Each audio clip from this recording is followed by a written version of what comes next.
Hello everyone, it's time for planes. With the launch of the Switch 2, we're now able to share builds with QR codes, and in this video I'm going to show you my 5 favorite aircraft. Check the description for timestamps and links. The first build is my best build, and it's a railjet named Lightning Larry. But railjets have a big problem on the Switch 2. They go way too fast.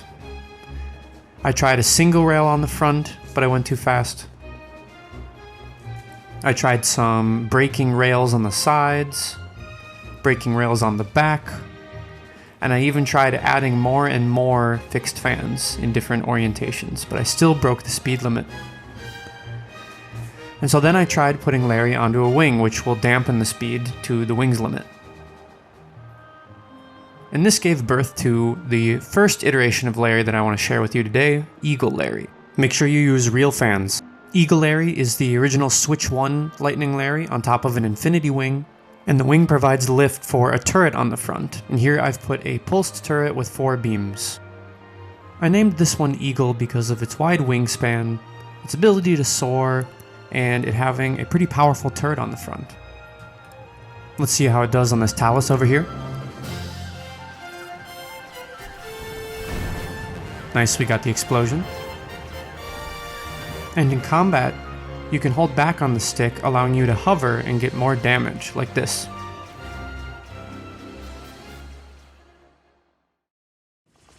The next iteration of Larry is the same parts as the Switch 1 Larry, but the rear fan was turned to point straight down. And this is the Falcon Larry. Make sure you use real fans. I named this one the Falcon because it's able to dive just under the speed limit.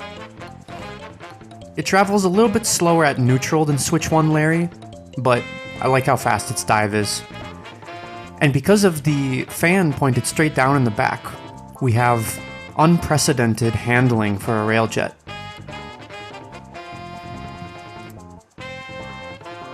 I like diving, so this one's just a lot of fun. And because of the vertical facing fan, we can reverse and get ourselves unstuck from walls, which is a massive improvement on the Switch 1 Larry. In order to descend vertically, you can do a spiral down like this.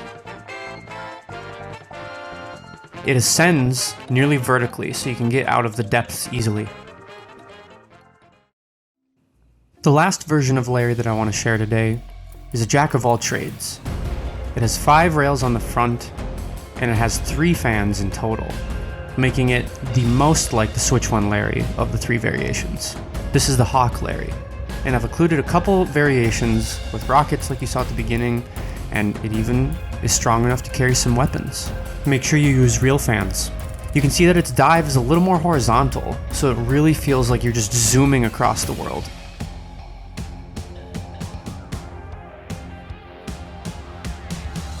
It can carry about 500 extra weight pretty comfortably and still be able to ascend like this. So you can see that we have a pulsed single beam on the front and then a regular cannon on the rear. And this allows us to do a surprising amount of damage.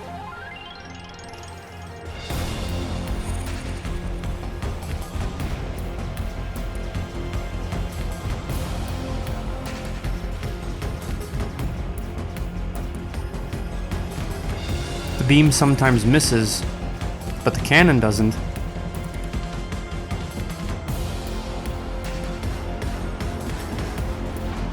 And we missed the explosion.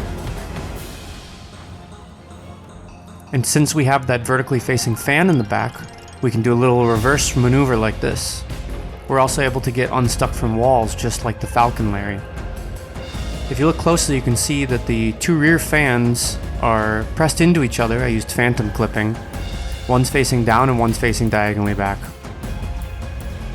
It uses a bit more battery, but I like the feel of this one the most. And we also can stall a little bit during combat too. This brings up a question though of which of these 3 is closest to the original Larry? Is the Eagle, which uses the original Larry? Is it the Falcon, which uses the same number of parts as the original Larry? Or is it the Hawk, which behaves the most similarly to the original Larry? Let me know in the comments.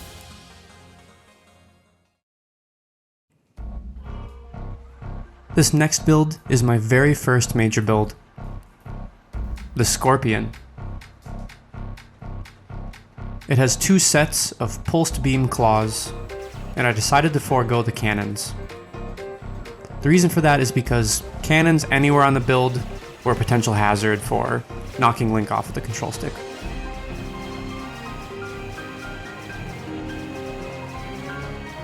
I also like how much damage having 2 beam claws can do. And the strategy here is to just circle an enemy camp. And you want to keep the left claw here still aiming at the enemy instead of hitting parts of the build. But if you keep moving, you'll be able to get pulsing reliably.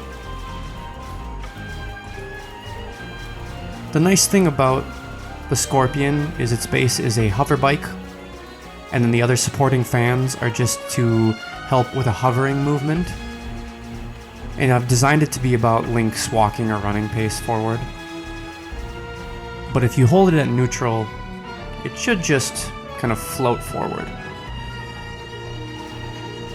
which I find is very effective for taking apart enemy camps.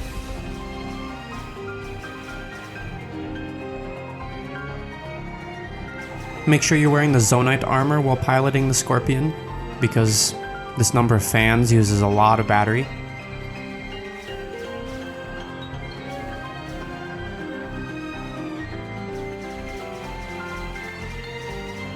There, we're getting some good pulsing.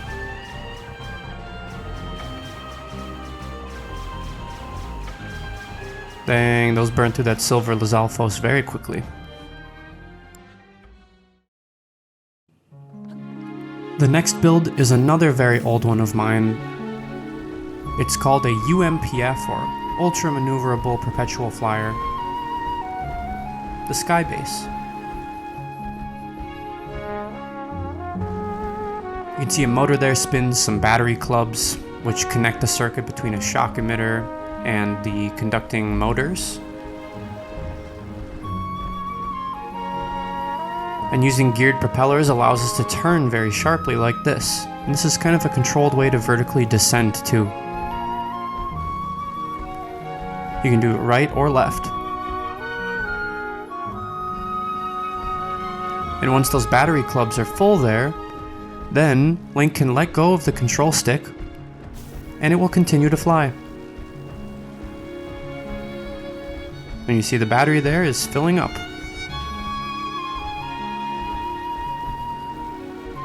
You have about 30 seconds or so to be able to go unpiloted like that.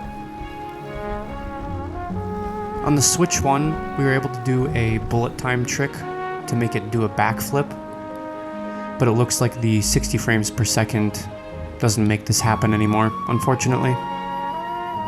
But you can still use that jump as a fun bullet time, maybe bomb arrow barrage onto enemies.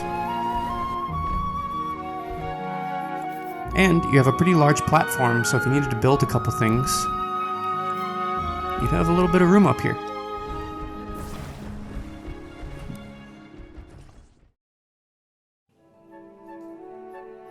This next build is a brand new one that I made. It's a sail jet that I call the Arrowjet because it looks like an arrow. I have 2 QR codes here, one with weapons. Right now we're looking at the version without weapons, and we can see that it has this fun oscillatory movement where it goes up and down like a wave. That's because the sails are flipping back and forth between their 2 positions. But you can fight the oscillations and make it run flat by using the opposite control stick input. It's strong enough to carry an 8-beam pulsed turret, so that's pretty great. But it moves a little too fast in order to get significant damage off onto enemies with more health, like that silver moblin there. It turns a little bit better when descending,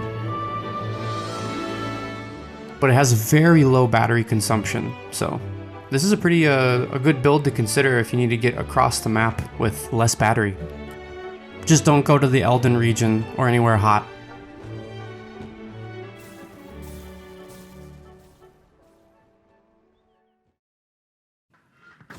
The fifth build today is another new one of mine made for air combat. Featuring 7 cannons, this is Garuda. With an infinity wing powered by an octoprop, we're able to rain cannons onto the enemies. And I have a very special part about it too. There's a tiny hoverstone in there, which was possible with glitches earlier in the game. And if activated with that cooking pot attached on top of it, it can hold the build up and slowly hover forward as the cannons fire down on the enemies. Once we're out of reach, we want to unpower the build, let the static electricity power on, and then we can power it off.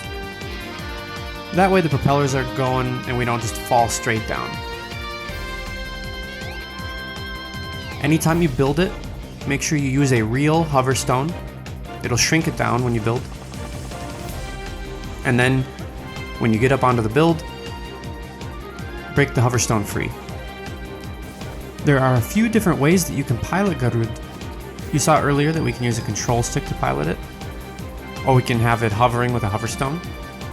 But if you fill up the battery clubs, the wing will allow it to float long enough for the propellers to activate, and then you can control the movement of the build with Link's weight, just like normal wing use. Climb up onto the back of the U-block here to ascend. You can turn sharply with the wings movements. And then for horizontal flight, you get up into the front of the cooking pot. It works really, really well.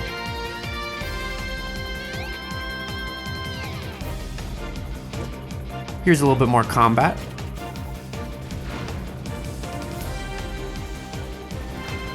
You could be up for about 30 minutes because you can refresh your battery by allowing it to run off of the static electricity.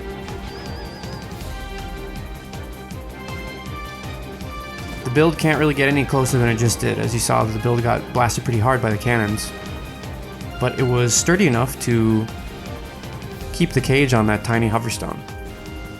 Try out this build, it's a lot of fun.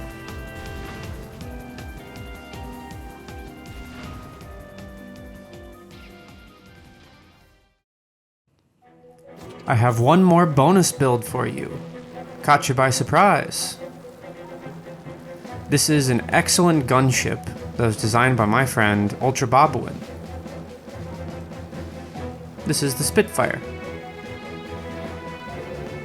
This is a worm design, meaning that the large wheel opposes the motor, and we can ascend or descend by turning on and off that upper propeller. The seesaw on the front gives us really good control over the direction that we're traveling. You can see that I can make pretty small adjustments to our movement. It has a lot of sensitivity. And because of the propellers, it can lift a very heavy turret. There's even a few more parts that aren't used on this build. We could add it to the turret if we wanted to.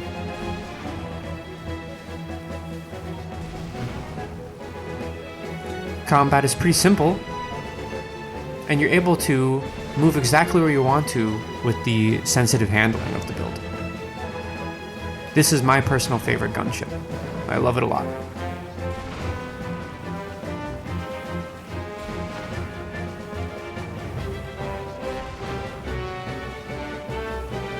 On the Switch 2, pulsed cannons are pretty difficult.